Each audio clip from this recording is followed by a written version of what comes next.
gentlemen, we have landed at Puerto Princesa International Airport. AirAsia welcomes you to Palawan. We are pleased to inform you that we have landed 19 minutes ahead of schedule.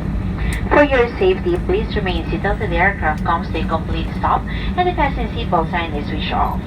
Do take care when opening the overhead compartments. Before leaving the aircraft, please check that you have all your hand luggage with you. It was a pleasure having you on board and we hope to see you again soon. If you need any assistance upon arrival, please contact our ground staff. On behalf of Captain Ronaldo Sevilla, Captain Seth Kudal, Cabin Crew Ariel, Oliver Justin, and myself, Mariel, thank you for choosing AirAsia.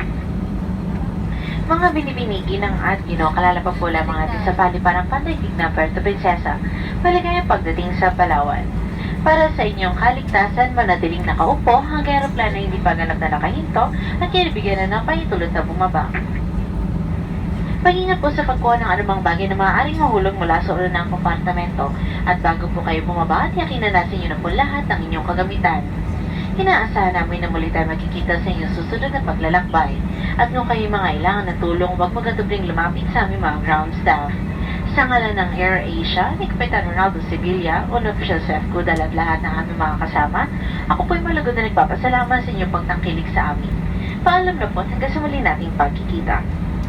Para sa mga pasaherong may dalang sanggol at nabigyan ng infant life vest, mangyari po lamang pakibalik ito sa mga cabin crew bago po kayo bumaba.